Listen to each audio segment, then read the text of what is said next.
Welcome to selfdiscoverymedia.com, where the orchard of wisdom shows are at your fingertips. It ignites your soul, your heart, your spirit, your mind, and your body with illumination from people who have made the journey before you. They're here now to help you on your journey, on your path of self-discovery. We are funded by you, the audience, and the people we interview. If you wish to support us, please go to selfdiscoverymedia.com and press on our Fund Action button. Anything is appreciated. We'd like you to sit back and enjoy the shows. Here we go.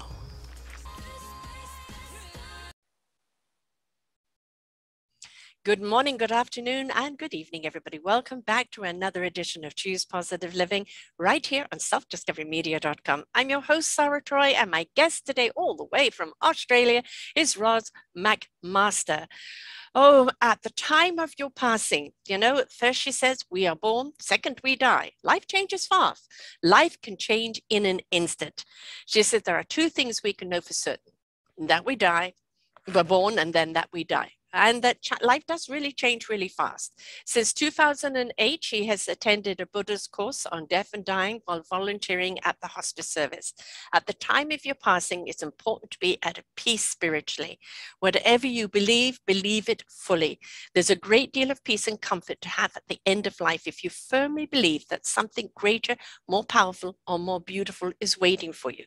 But there is something that's really important that we need to be talking about today, and that's living in between birth and death. And she says, from the shadows to light. This is her book, her journey to an emotional and spiritual peace. She's had a rocky road, but she's learned it. She's learned from those wonderful rocky lessons, however rocky they might have been, and it's taught her to appreciate and have gratitude in life. So let's step in and understand this beautiful journey that she's taken. Welcome to the show, Roz. Thank you, Sarah. Thank you for having me. I'm so excited about sharing this journey because with all the adversity I've faced, it's been a wonderful period of growth for me, and I've been able to step into my most authentic self because of it all. So I just love to share with your listeners what that journey was like and tools to help them on their own path to emotional and spiritual peace. I always say the best teachers are those that have gone through it, and the emphasis is on through it. We can't bypass it. We can't pay someone else to do it, but there is no downloadable app for it. We have to go through it. We have to understand, why is this happening? What am I meant to learn from it? What am I going to do with it? And when you choose to experience it and take the journey, however hard, going through it, then you understand what it's for and what you are really here for. And then life has a totally different meaning. So let's turn the clock back. Who is Roz before the trauma happened? Oh, who is Roz? Oh my gosh. Well, mother, daughter. I was a counsellor. I had a counselling degree. And that's true what you were saying. You have to go through the experience to be able to learn from it. So despite having the psychology degree and all the counselling work that I had done with others, it was all stuff in my head that I was reciting from books I'd learnt. And even while I was giving clients advice, particularly marriage advice, I wasn't living my own truth.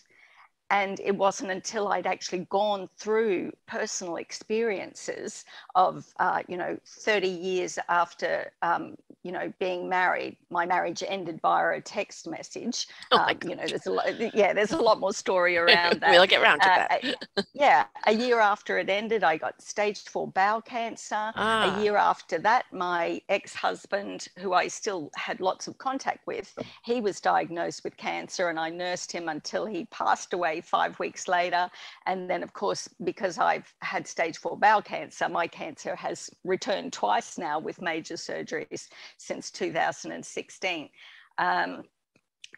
Those experiences taught me more than any psychology book could ever have taught me. ever. Absolutely, the personal experience. And I think that was part of the journey I was meant to have, because I'm a natural born teacher.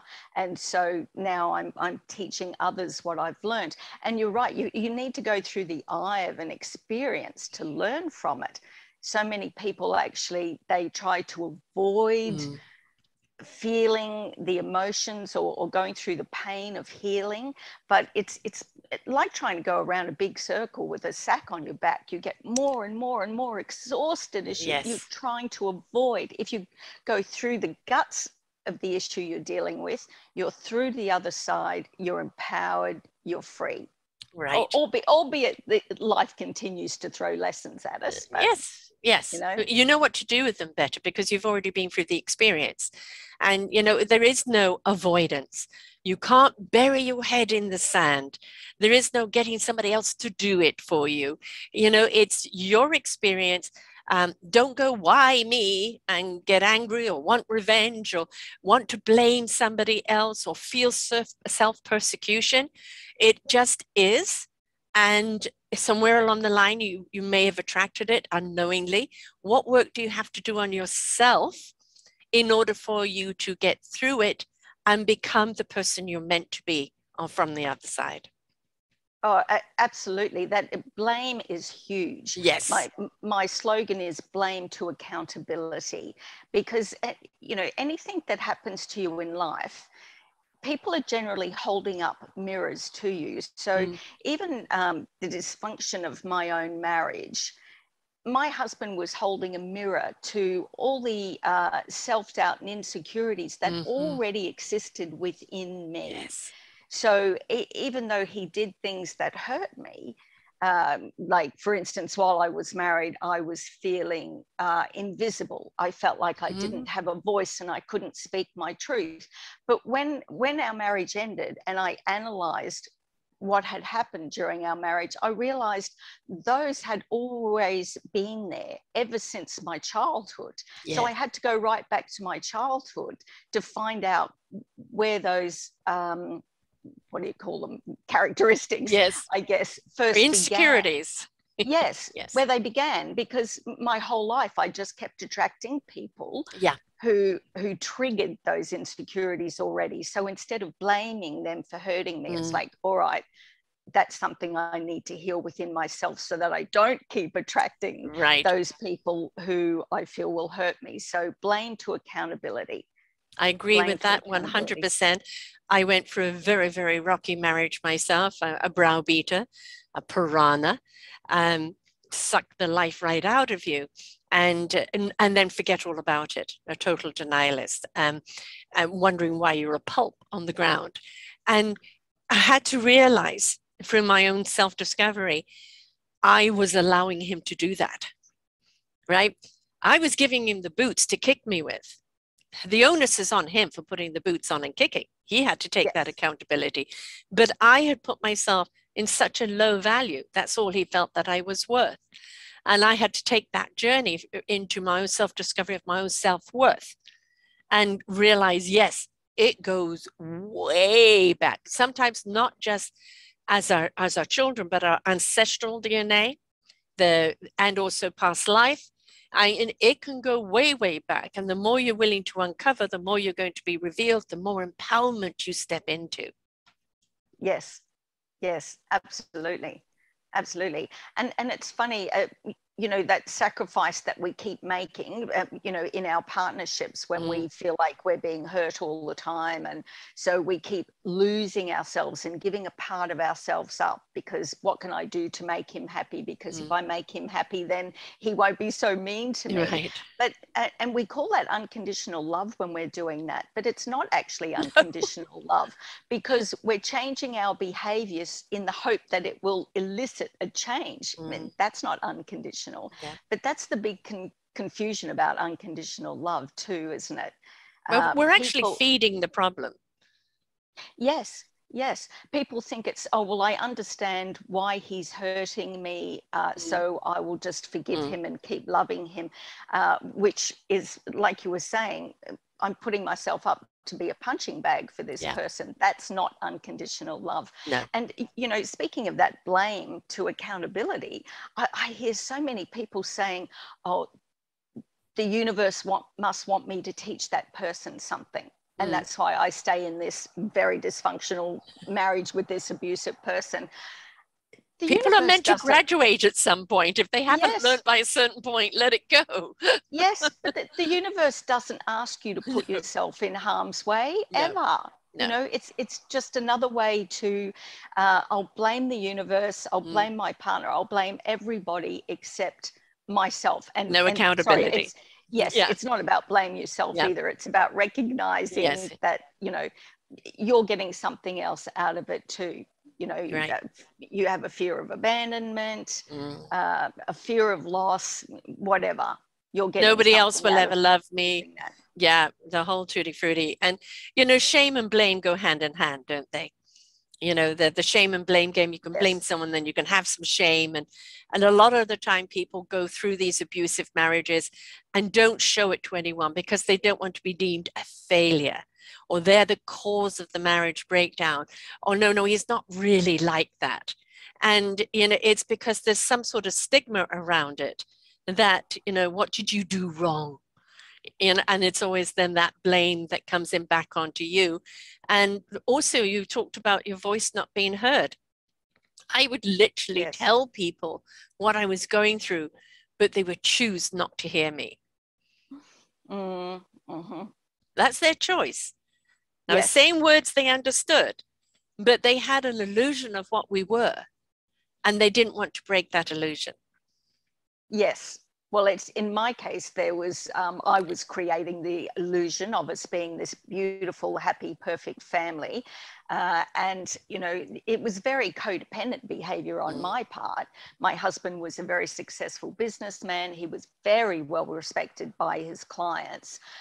So the codependent in me wanted to protect his reputation without letting people know what was really going on behind closed doors. But I also grew up in a home with a codependent mother, and it's a learned behavior. So I learned to keep secrets. Yes. You know, my mother was so afraid of the judgment of others and the judgment of her family. So even after my parents separated, Dad would come over to the house when the relatives were visiting so we could act like a happy family. So nobody would know. It was quite bizarre. So I learned to be quiet. I learned to keep secrets. I learned to protect his reputation. It was funny. So yeah, even going back to look at that behavior so that, you know, now I can do something about it. Well, what does it mean to be codependent? Giving up that codependence.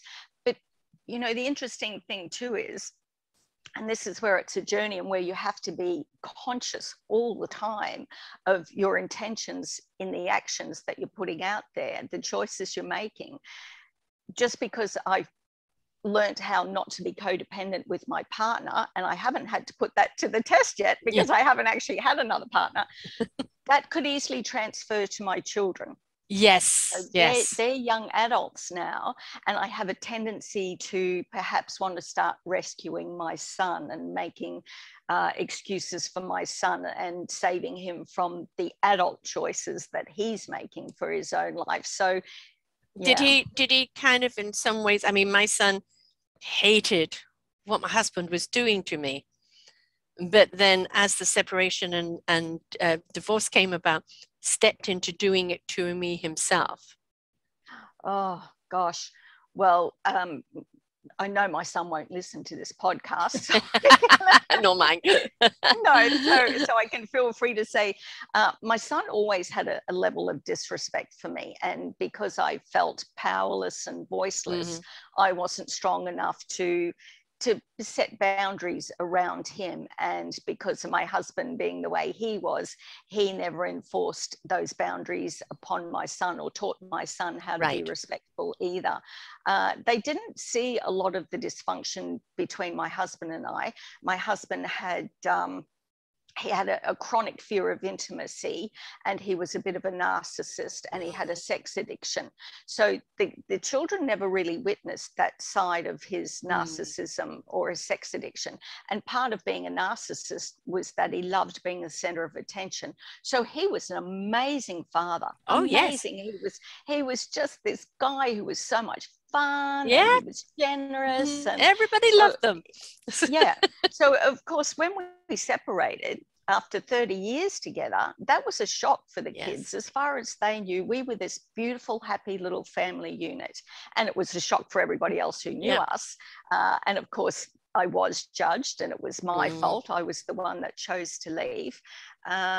And so I had to be courageous enough not to let that bother me. And when I got the cancer, actually, a year later, cancer is what propelled me into letting go of the fear of judgment. Yes. I wasn't going to waste one more minute of my life fearing anything. I just stopped being afraid of taking risks. Back then, I wouldn't have done a podcast. Oh my God, speak live on air. Does someone? No way. So yeah, cancer was the start of me living my life for the first time. And, I mean, cancer, 80% of cancer is an emotional disease. It's that suppression causes dis-ease in the body, which manifests in a disease of the body, because the body needs to be in constant flow. And when you trap things inside of there, that energy isn't flowing and the cellular structure starts breaking down.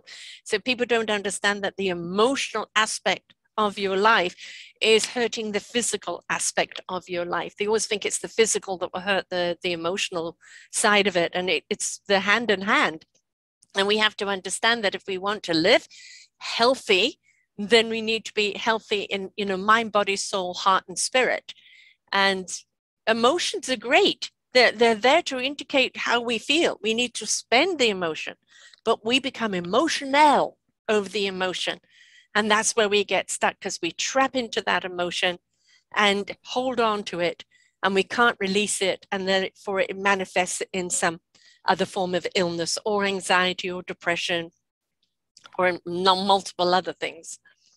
Yes, I agree with that fully. I actually wrote about the characteristics of someone who is likely to develop cancer. And we can't say that about everybody's journey, of course. I don't want people writing nasty emails to you about this comment. I say this all the time, and I've never had a nasty email. So yeah, but it's for me, I had bowel cancer. So 30 years of holding on to toxic emotions, and it manifested itself in bowel cancer.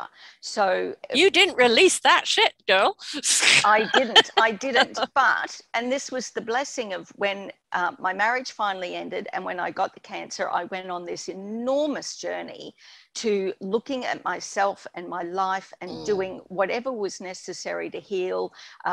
Writing the book was my personal journal, because journal writing is just a savior, and all sorts of other things I had to do around forgiveness, self-care, self-love, self-worth, letting go of the past, understanding my family background, and being present.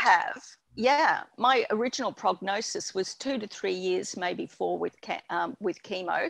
I'm over 5 years now. So it has come back a couple of times, but even my oncologist and the surgeons, they're shaking their heads. They're going, well, this can happen. They don't know why it's happened. I know why it's happened. Yeah. But, I remember there was a movie years ago with Meg Ryan and Nicolas Cage called Angels. Meg Ryan played a surgeon, and I always remember a comment in the movie. She said, we fight to save lives, but sometimes I wonder who we're fighting with. I thought, bingo, that's it exactly. I don't think you're on this earth a minute longer than what you are meant to be. When it's your time to go, it's your time to go. Nothing you do will stop it. When I first got told, I was on the gurney in the recovery room after my initial operation, and the surgeon came and stood next to me, and I said, well, what's the story? What's the prognosis? And he said 2 to 3 years. And every part of me just thought, no, it's not my time. No. So, and thoughts are very powerful. Oh God, they're very powerful. They change your psyche, right? And they can change the chemistry in the body. You know, we know that negativity can affect the very water system of our body. It can, you know, damage the cells. It can bring you down. And we see so much saturation of negativity out there, especially in this last 2.5 years. And it's causing so much dysfunction in people that they've lost their equilibrium, you know, and everybody's in this, you know, depression and anxiety and unsure of where the future's going. Of course, so now there's another war where he's trying to make it another world war. And it's, you know, we have to look to that may be going on in life. What are we empowered to do within our own lives? And if we could take that responsibility for our own lives, our own selves, and choose to live positively for ourselves, we bring about that beautiful vibration to the rest of the world, to everybody around us. Before we went on the air, you were reading a lovely little quote. I think this is very appropriate for that quote right now. Yes, I was just thinking the same thing. We've come full circle into, you know, the original message about gratitude and living with gratitude. And the quote was, fear and anger mess you up the most. If you are grateful for something every day, you can't be either of those. They don't go together. They don't. And that's, you know, living with daily gratitude, that's one of the positive thoughts that you're talking about. It changes you at a cellular level. And that's one of the things that helped me get through, was living with daily gratitude. And I can't believe how many people really struggle with that concept. Yes. Because in 2008, when I went to the death and dying workshop at the Buddhist hospice, they had us do an exercise there where we had to write 5 letters of gratitude. But in actual fact, I'd done that 2 years before doing the course. It was coming up to the new year, and I usually write New Year's resolutions. And I thought, what am I going to do this year? How can I start my New Year's resolution? I decided to write 20 letters, handwritten letters, because what a beautiful forgotten art now. Everything's text and email.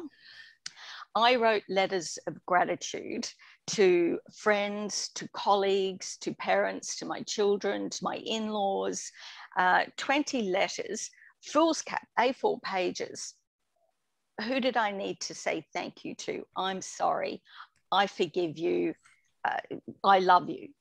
And, you know, like even say a colleague. I was a regression therapist at the time, and I had a particular colleague who used to refer a lot of clients to me. So I sent her a letter of gratitude, and in it I said, you know, I had a lot of doubts around the process of regression therapy and whether or not it actually served a purpose. So I always had a lot of doubt whether or not I was doing any good for the clients I was working with. And I thanked her for referring clients to me, because it gave me faith in what I was doing and made me, you know, restored my belief that I was serving a purpose, which was my intention to work with spirit. A letter to my mother I found most difficult to write. We'd always had a strained relationship, and that was the most important one to write, because even though there was things I was angry about and I wanted her to say sorry, and you know, that I couldn't forgive her until she said sorry to me. I had to let go of that. My ego had to let go of that. And I had to thank her for the wonderful things she did bring to my life. You know, we had a happy home. We had lots of laughter, despite all the dysfunction. And dysfunction's a part of everybody's life. That's the lessons that we're learning. You know, I thanked her for leaving the door open unconditionally, so that when I grew up and matured, I would find my way back again. And she was waiting there with open arms. And when I finished writing these and went to post them, I was on such a high. The joy that I had, thinking that I was giving to others, and I expected nothing in return, but there was an immediate response.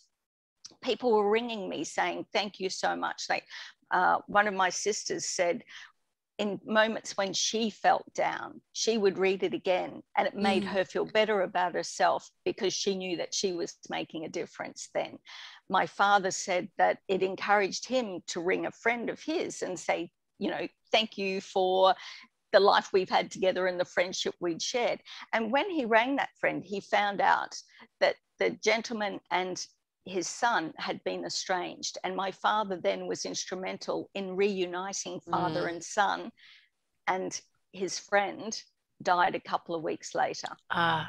Right. So, I mean, yes, gratitude is the gift that just keeps on giving. And the ripple effect. Right. You wrote that because it was your gratitude of them. It ignited that inside of them that they then set that ripple effect on. And look, you know, there is father and son. Look at the regret that would have been there if the father had died and the son hadn't reconnected. And even though it was a short time, they got the chance to be together. And that in itself is such a wonderful gift. And we don't go around deciding which gift we're going to give.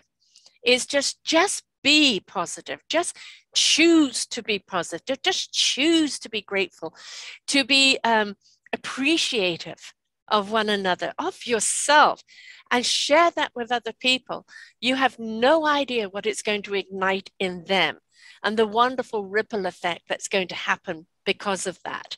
And that's really what the good vibrations and the frequency of love is, of kindness and compassion and caring is being there for one another, elevating everybody up to a higher frequency of that love that then just starts pulsating out to everybody, igniting something in them of something they need to do. It's a beautiful gift. Yes, absolutely. And because, you know, people think it's selfish to focus on self first, but you can't pour from an empty cup. No, you have to fill your own cup up first, and then there's an outpouring to others. So self first. But it's amazing, like I said, how many people actually struggle with gratitude. But people think they can only be grateful if they're receiving something. But it's not just about being grateful for what you're receiving. When I go for my walks, I was going to say daily walks, but I've got a bit lazy. When I go out into the world, you know, when I first started the gratitude journey, looking for things to be grateful for daily, I noticed flowers. You know, I did have to make an effort. I had to actually look for things, but I noticed flowers and colors that I hadn't noticed before because I was purposely looking. I was training myself to look. Paying attention. When I walked along the waterfront, I would hear the sound of children's laughter. I was grateful for the sound of children's laughter because they're our future leaders. You know, I was grateful for God's paintbrush on the earth's canvas. You know, so it's not just about what you're getting. And when you start attuning yourself to looking for things like that, you start seeing beauty all around you all the time. And you don't have to purposely look for it anymore. It just starts to become a natural part of your life. And honestly, my life started to feel so abundant. So even when my marriage broke down, even when I got cancer, even when my ex-partner died, all these things were going on, and yet my life still felt full of riches. And they weren't financial riches. It was just life. Life enrichment. Yeah, I say to people, if they're, you know, people will say to me, my heart's been so hurt, I don't know how to open. And, you know, I'm a firm believer that the soul wisdom cannot speak through a closed heart. You need to open your heart to receive that message, to ignite the spirit for the mind to know what it needs to know when it needs to know it. And the way to heal that heart is to go out into nature, to pay attention to that ladybug. You know, the squirrel going up a tree, the breeze in the trees as the trees chatter amongst themselves, a puppy dog with a stick running along, a kid chasing the puppy dog. If that can't open your heart, if that can't bring a smile to your face, you know, that warm feeling, then just keep repeating. The prescription is keep repeating until it does, because it's so hard not to respond to that. It's so hard. If I'm down, because I do suffer from depression, and when I get like that, I know music is really essential to me. because it literally changes the frequency in your body. But also I go online and I look at animal rescues or silly animal videos, or, you know, things that are just going to make you smile. And very Yes. often it's that silly little thing that brought a smile to your face. Be grateful for it. Be Yes. grateful for it. That is piling your gratitude box. And it's just filling it up, that appreciation for the little things in life. And if we, you know, birth to death, and everybody has to say celebrate birth, and we actually just look at death as dismissive, we should celebrate a life as it goes as well. It's the in-between part that we have a difficulty with.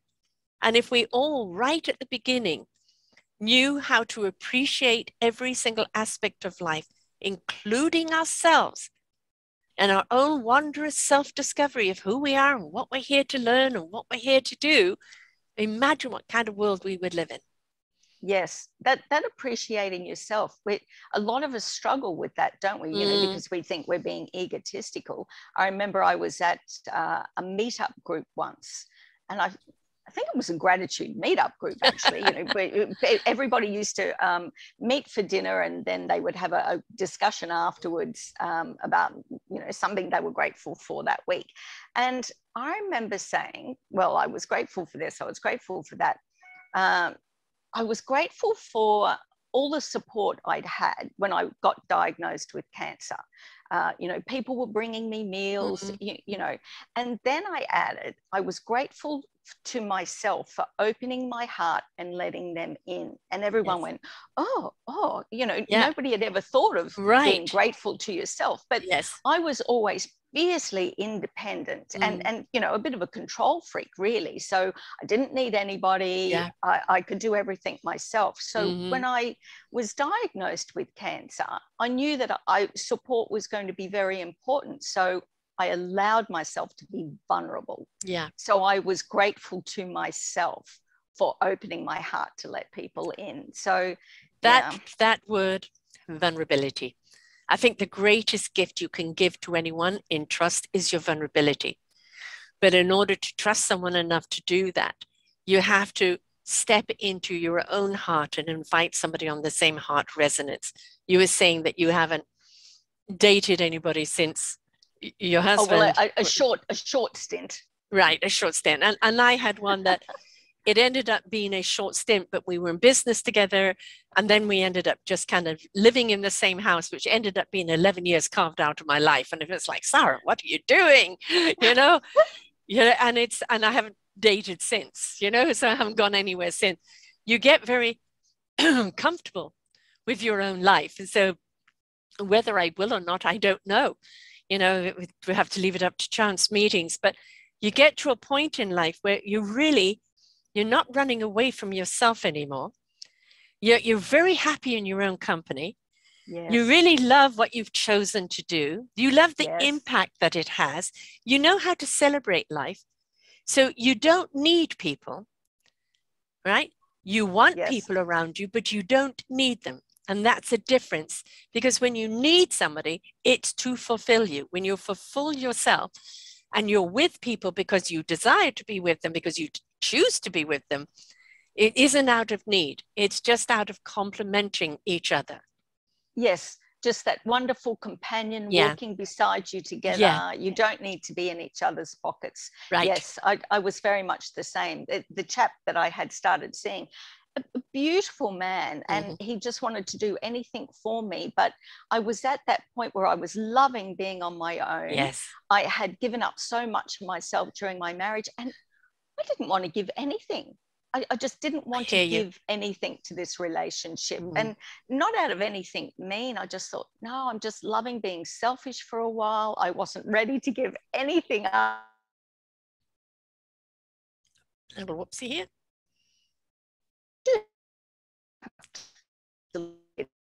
She'll be back in a moment, folks. Okay, she's back, folks. Internet interruption. Please continue. Yes, so I just wasn't prepared to give up anything of myself anymore. And I think when you're in a functioning relationship, an unconditionally loving relationship, you really don't have to give up anything of yourself anyway. It's not completing each other, it's complementing each other, right? Exactly. But I was enjoying just having my own freedoms, and I know he wanted more from me, and I just didn't want Wrong to timing, right? Timing, absolutely. When it's the right person, it will just fall into sync, and you just help each other grow as people and support each other, and you're okay with. Yeah, I have a tendency to kind of stay, and I also have a tendency of igniting people into their sole purpose, which with my second relationship after my divorce was that he did a lot for me in believing in me and what I could do, because I'd gone through 20 years of being told what I can't do. And so he really believed I could do a lot more. And we went into this electric motor development, which took me down a road to bankruptcy, but at the same time, a very interesting road on lessons on humanity. But he ignited something inside of me that helped me believe I could. But then he outgrew me. I had ignited him, and I was his muse, and he became something now that didn't need me anymore. And so then we were just two kind of strangers living in the same house. And my fault was, Sarah, you should have moved on, right? And it's always like, it's not trying to fix it. It's just like, just let it be, and it's, my son's been doing the same thing. And I said, look, pay attention to your mother. You don't want to waste your life like I did, right? And it's seeing those patterns and realize I thought I got rid of that pattern in my divorce. And then here I am with some old patterns coming up. And this is where, now don't beat yourself up. Don't put yourself down. Just recognize you have a tendency to do that. Be aware of it. And if you go into some other relationship, know when to call it quits if it's not working. And that's okay to do so. Yes. Well, it's like we were saying with codependence earlier. You might think you've stopped it with a particular person in your life, but you have to be mindful that you're not continuing that pattern with somebody else or the next one down the road. Well, it looks different. It comes in a different package, so you think it's different until you realize, oh God, I'm back in the same rut. Yes, exactly. So living mindfully, always living mindfully. Yeah. And because, you stay sometimes in a situation longer than what you need to because it's comfortable, because you haven't realized, that it's time to move on. Or, I know when I was dating that other chap, we were going out for about 7 months, and it really should have ended several months before. Yeah. But I was coming up for a PET scan, and I thought every time I'm due for a PET scan, once a year I have them. That's a very deep scan to see if there's tumors showing up again. I think it's time to reassess. Yes. And it was, if they find a tumor again, would I want this person sitting next to my bedside? And the answer was no. So that was the deciding factor for me. But I'd fallen into that pattern of, I knew I didn't want to be there, but I stayed. But we make do. We make do, and we make excuses. And of course, we were living together, and it was, just sharing the rent and could afford it without him. And it was just all sorts of excuses that are there. And I know that now. I even knew it then. And it was kind of when my pets had died, then I knew I wasn't responsible over anybody. I'm free. And I moved to a different part, over on the island, away from the mainland. And it's been 4 years now. And I really am enjoying my life because finally I can live it for me. Yes. Right. And when you are a people pleaser, which many of us are, especially if you're in the world of counseling, coaching, or anything, that's what you do. We have to be very, very mindful of how much are we giving? Are we allowing enough rejuvenation? And what are we giving ourselves? Because as you said, we can't give if we're empty. So if we know we've got that tendency, we have to put some boundaries on ourselves and give ourselves permission to say no. Yes, absolutely. And a lot of the time, I think that's the difference between being of service and being of servitude. Yes. So, I'm so pleased you said that. I use that word a lot. A lot of people don't really get it, but there is a radical difference between the two. Yes, absolutely. Because being being of servitude, usually there's something within yourself that's being fulfilled in the service that you're giving to others. So you might need to be liked, you might need to be needed. There's a validated, really deep, respected.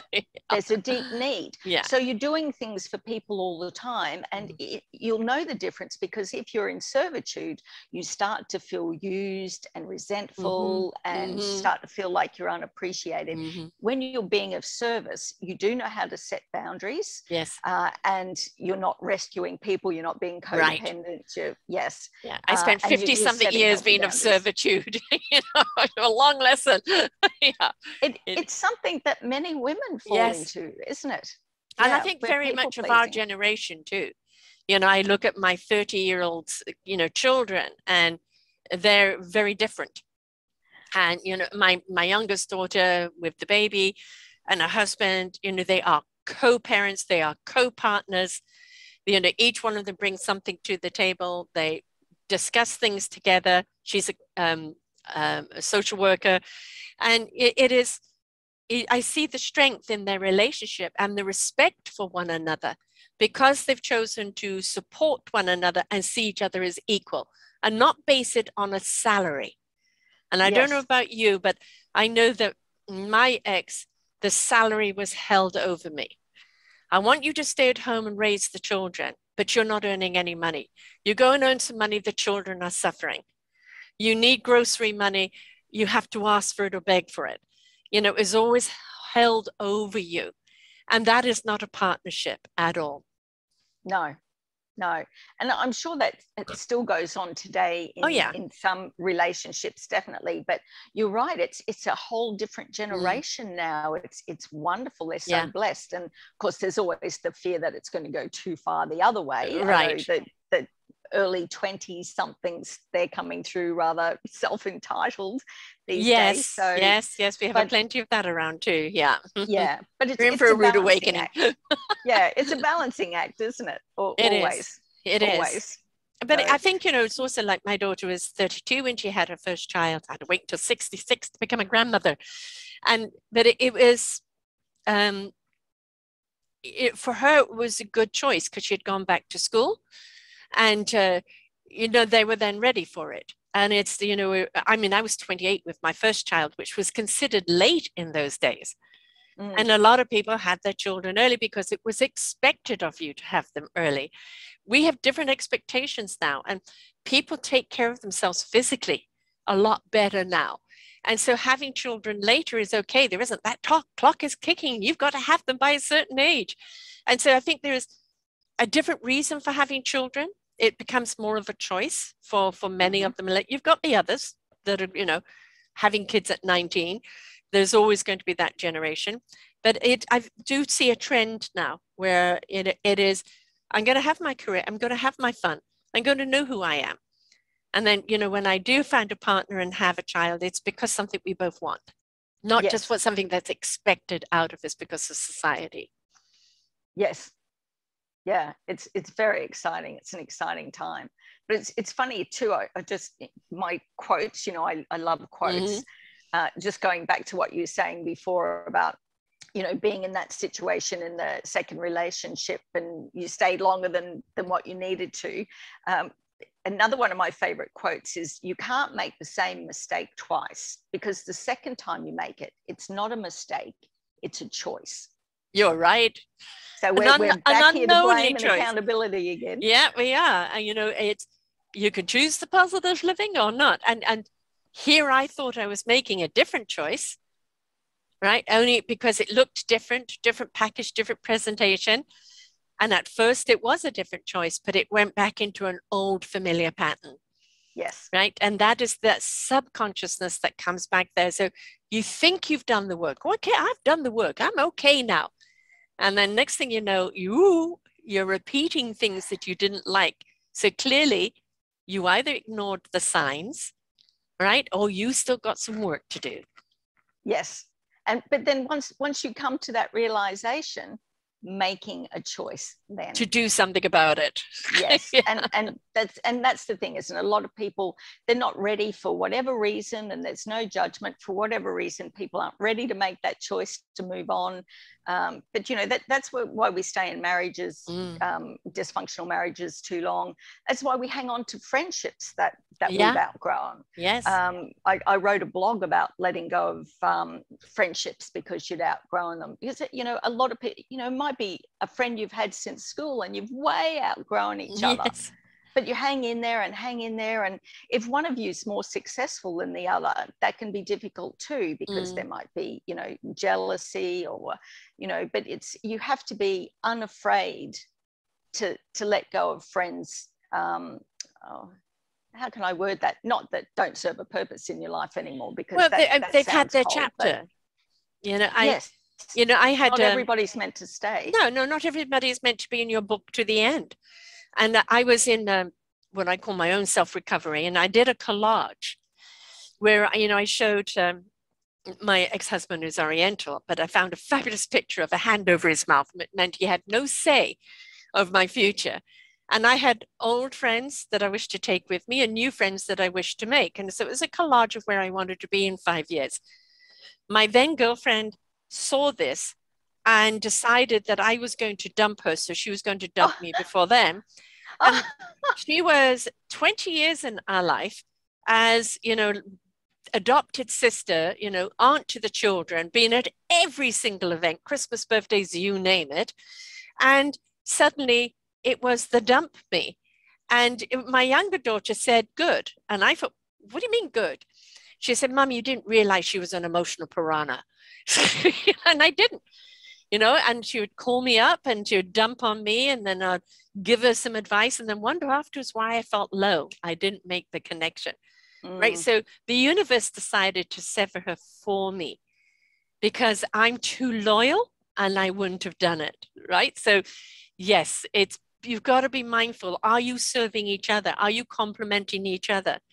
Because if you're not, I wish you well, but bye.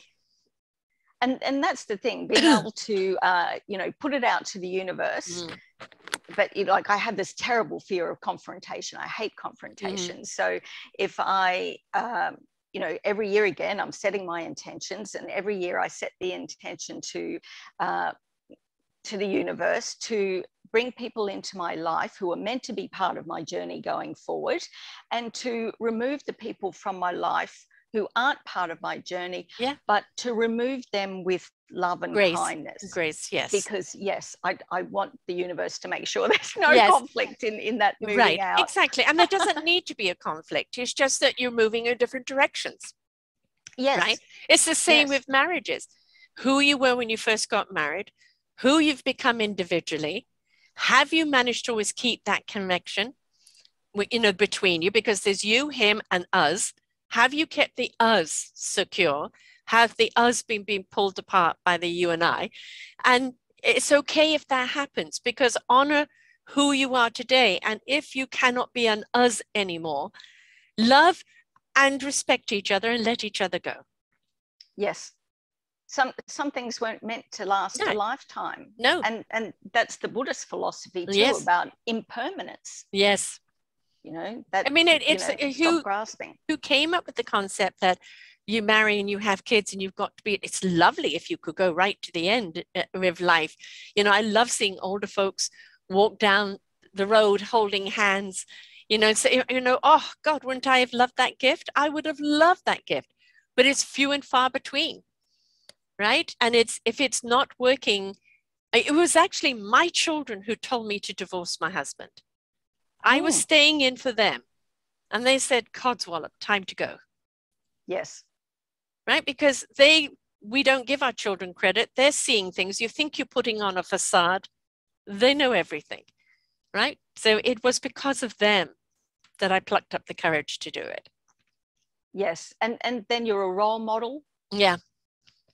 They have a lot more respect for you. My kids tell me quite often that, they admire me so much for the courage that I've showed. And it was in writing my book, I write about their father. And so that was the first time they knew anything about what was going on. Right. So, and they didn't read all of it.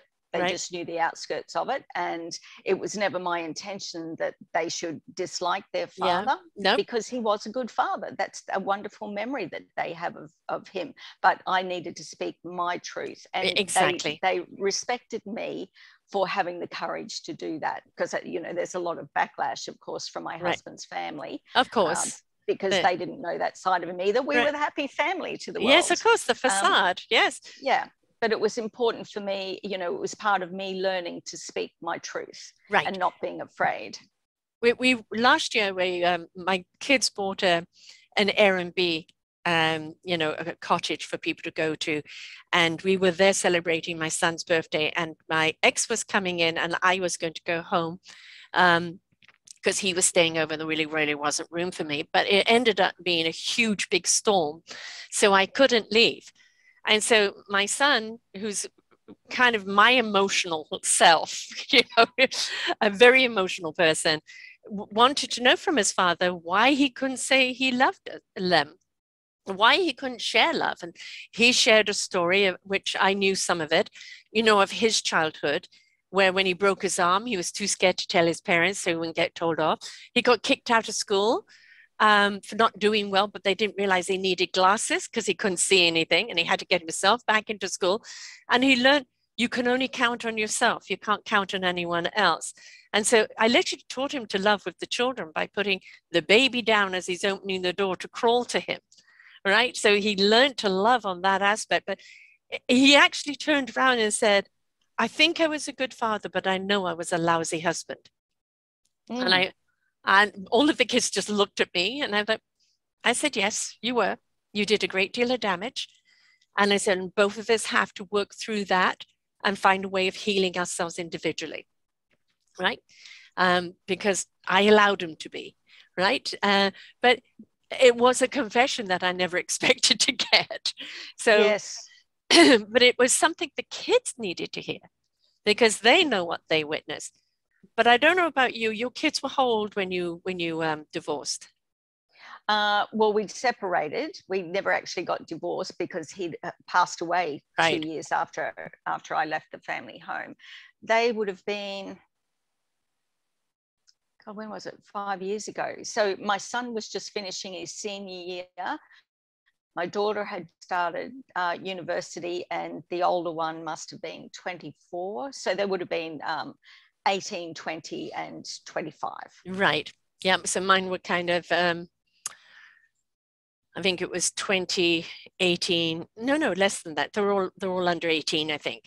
But they had only ever known me as mum. You know, the repressed woman with dad, but mum. And all of a sudden, I stepped into my discovery of being Sarah, the woman. And it kind of freaked them out, because they never ever saw the free spirit that I was, or the kind of person I was, obviously, before they came along.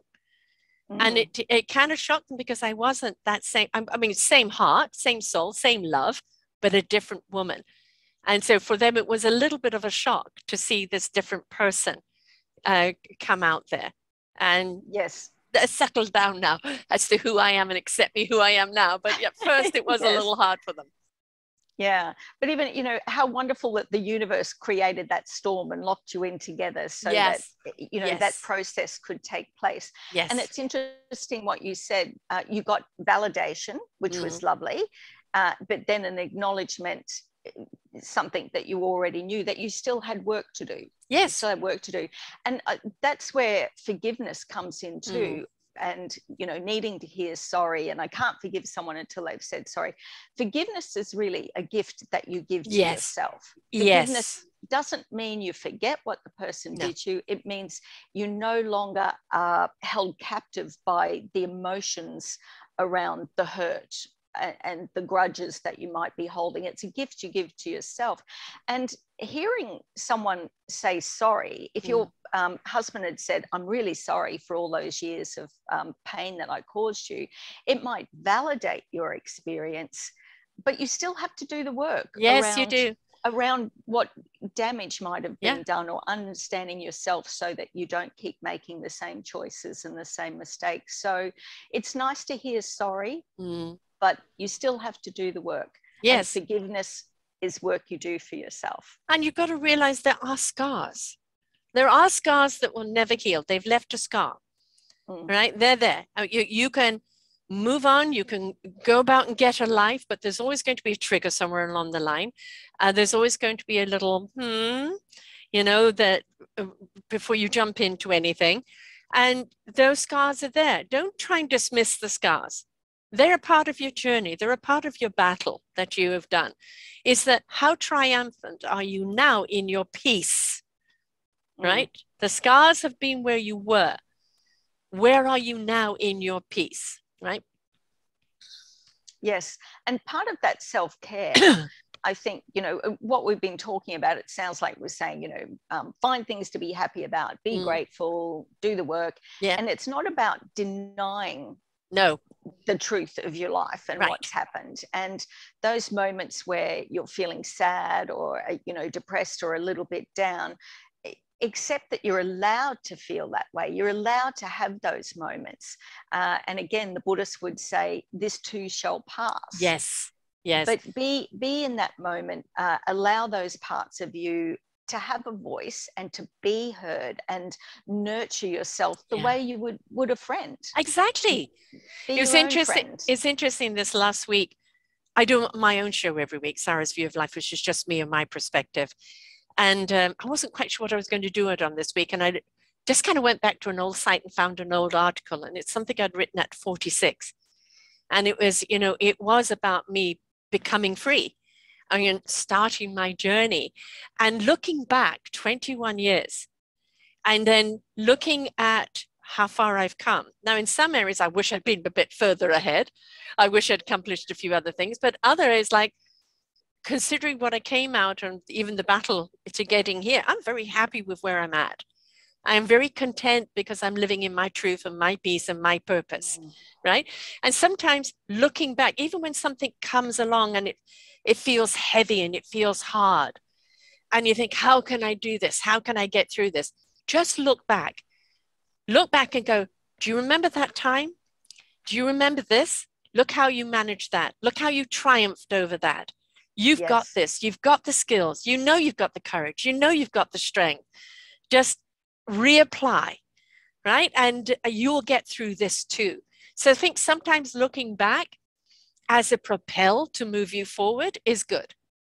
Yes. And I just love that simple expression. You've got this. Yeah. You've got this. It's so powerful. It says it all. And I went to a fire ceremony once, and we had to walk around the fire and recite something that was important to us or that had meaning. And this one girl kept saying, I am enough.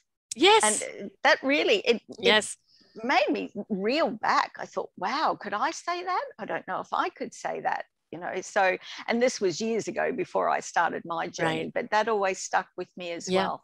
And we are enough. Yes. This is something I've always tried to teach my kids, because I had to learn it myself.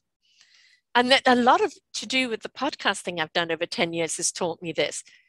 People always compare you to other podcasts. Why aren't you like Rachel Meadows? They're politically a commentary podcast. I'm not political. Why don't you do it like this? Why don't you do it like that? And I know I do it like Sarah. This is my style. People have the choice to listen or not to listen. I'm not offended if I'm not their cup of tea, right? It is, do you have that connection to the people I bring on, to my style of interviewing? If you do, wonderful. May you have learned something about yourself or something you needed to hear through this that you can apply to your own abundance.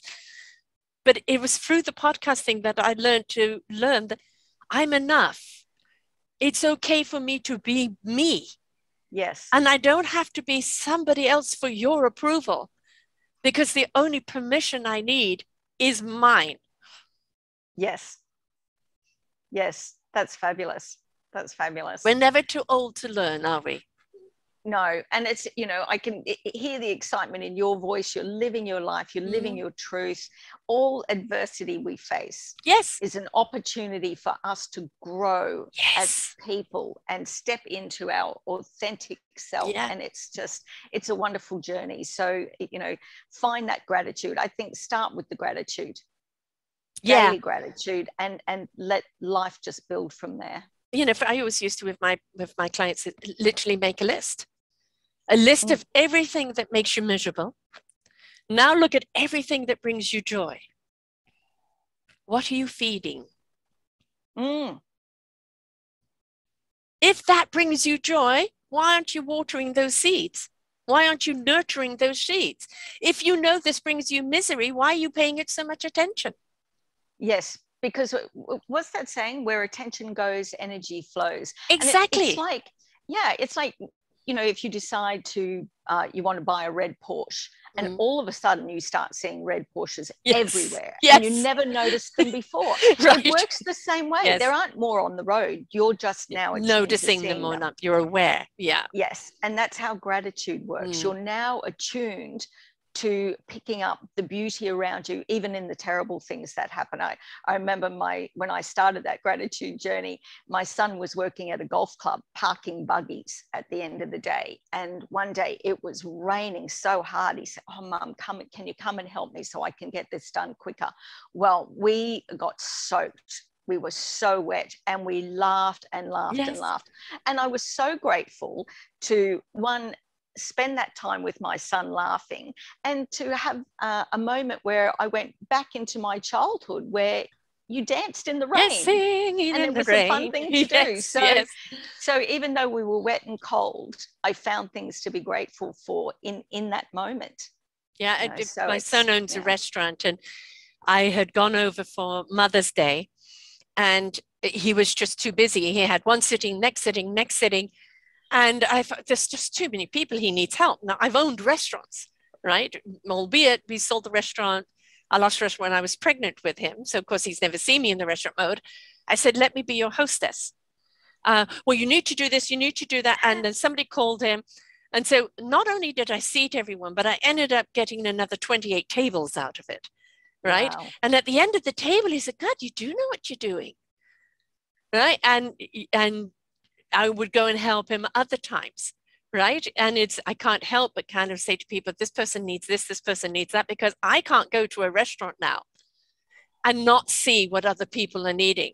This person needs water, this person's looking for the bill, and the person's not paying attention, you know? But it was suddenly kind of seeing some ability that he'd never seen before, all right? Seeing me in a different light, because your children don't know what you did before they came along. Yes, you were just the mother, like just you were the mother. Before. I'm only mum. Yes, I'm only mum.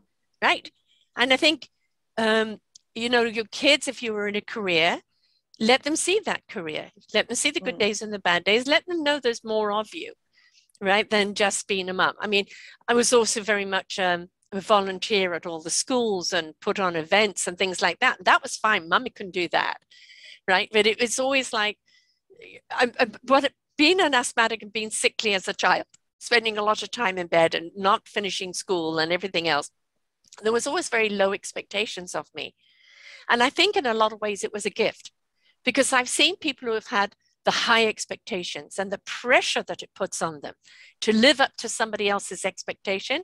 I've seen what detriment it can be. So the low expectation, whenever you do something, it surprises them. You are capable. Yes. So I have found it's worked to my advantage quite considerably. But we learn things about ourselves and our lives. And I think, don't sell yourself short, please. Yes. Don't sell yourself short. Don't demean yourself. Because when something goes wrong, what's the first thing we do? You idiot, you idiot, you idiot, you know? And it's like, we persecute ourselves. Hang on. Shoot happens, right? Yes. You know, it's what are you going to do about it? Beating yourself up is not going to resolve the problem.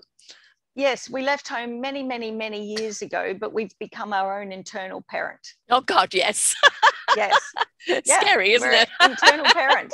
Yes. Yes. And it's also kind of gets to that point where your kids start being your parent. Yeah. Yes. I get Yes. called on.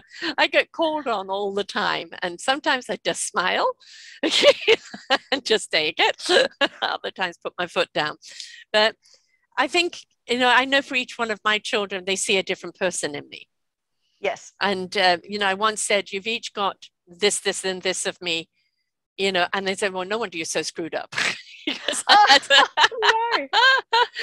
But I'm a different person with each one of them according to their energies. But that's what we are with people.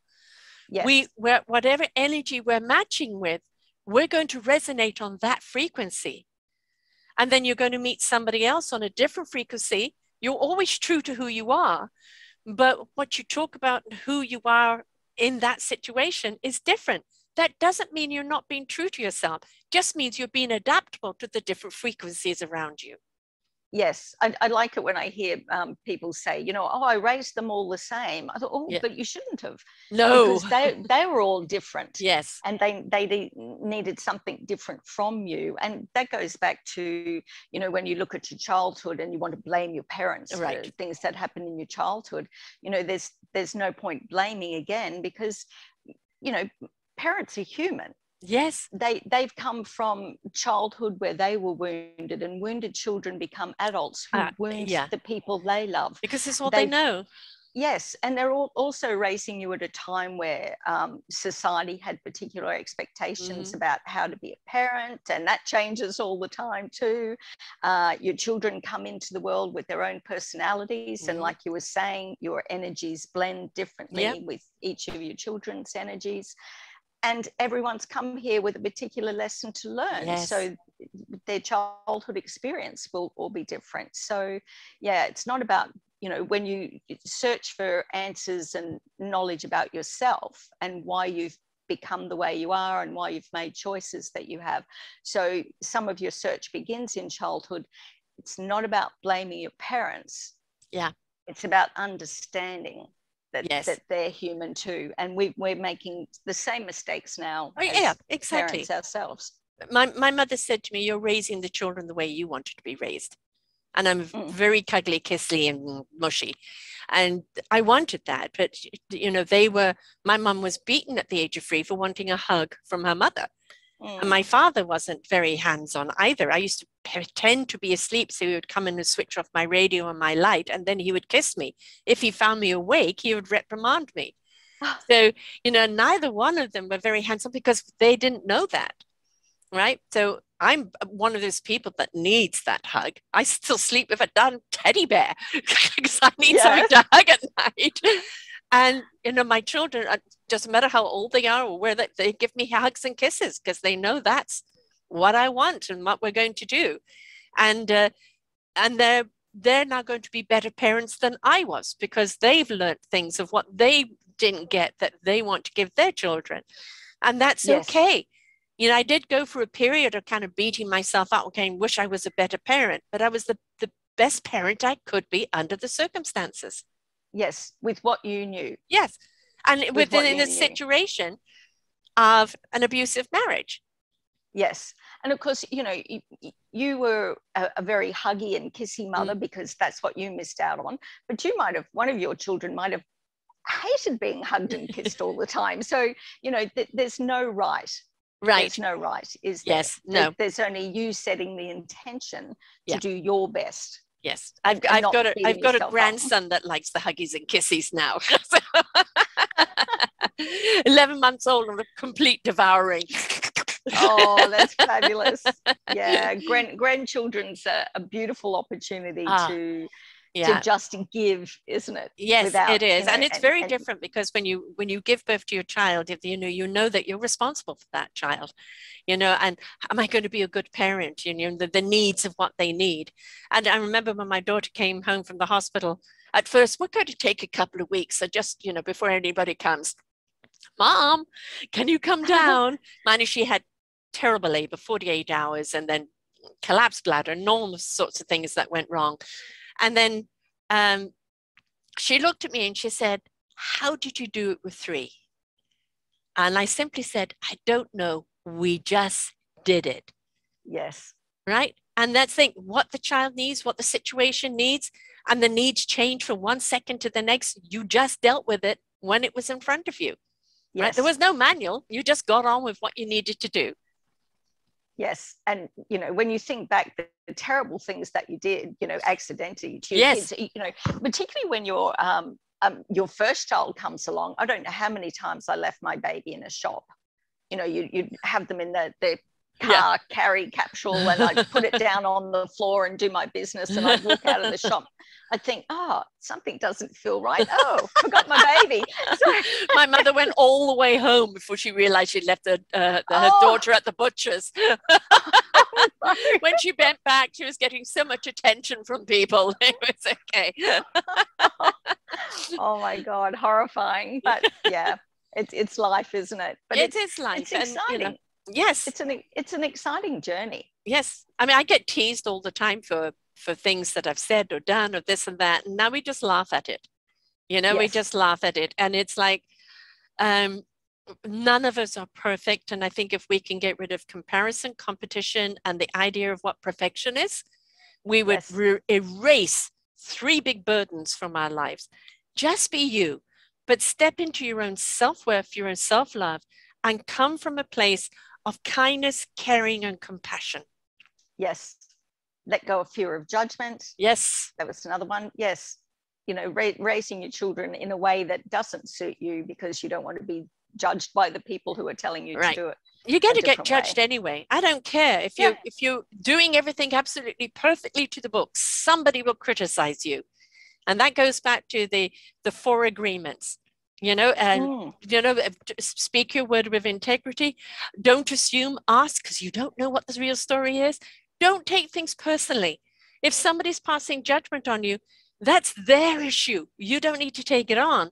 And your very best, doing your very best, is measured by how much you know you've given of yourself, not somebody else's measurement. Yes.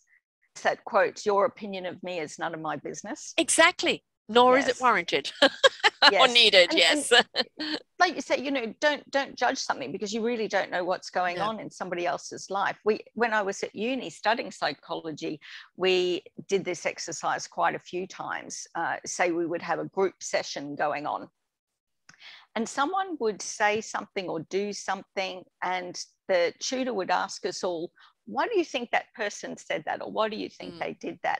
We would all have a different reason why we thought the person behaved in a particular way. The only person who knows why they did what they did is the person who did it. So it's none of our business to judge it. And sometimes they don't know why they did it. Was it a reaction? Was it a gut reaction? Is it who they really are? Is it their character? Half the time, until we are willing to know who we are, why we are, and what we're doing, we don't know why we do the things we do. Yes, absolutely. So I would recommend everybody start their journey now. I think we opened with, you were talking about the Buddhist retreat I'd done on death and dying. Yes. And Shodran, the facilitator, said it's important to be at peace emotionally at the point of dying. So I lost recently, I lost my ex-husband in 2017, and I lost a good friend to cancer in 2018. Both of them had so many unresolved issues from their childhood. You know, they both had, you know, my friend Moira had a very abusive childhood, and then she went into a very abusive marriage. My husband had a great deal of loss and spent time in an orphanage when he was a little boy, and always struggled, you know, the family struggled a lot with terrible poverty, and his father died when he was 10. And then, of course, he became an adult with addictions and narcissism and what have you. So both of them hadn't dealt with any of that, and they were so unsettled. Yes. In the weeks leading up to their death, so unsettled. And it was so sad to see. Yeah. And I really feel like, you know, I can't know until the time actually comes. Right. I could just be full of talk right now. But I feel within myself, if it was my time, I would be very much at peace, because I've done the work. I've done the work. I've healed my past. I've forgiven myself. I've forgiven others. I'm living my truth now. And I'm taking risks. I'm living my best life. if it was my time, I'm good. Right. I'm good. Somebody asked me, who was interviewing me the other day, if you were to die tomorrow, what would you want to be remembered for? So I'm going to ask you that.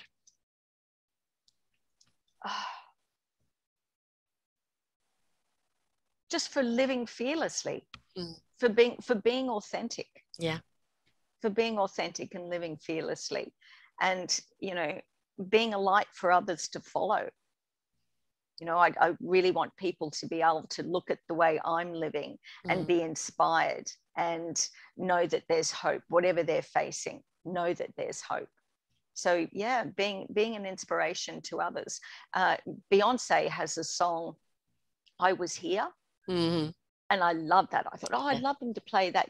I was here. Yes. I made a difference. Yes. I made a difference. Well, I believe inspiration begets invitation.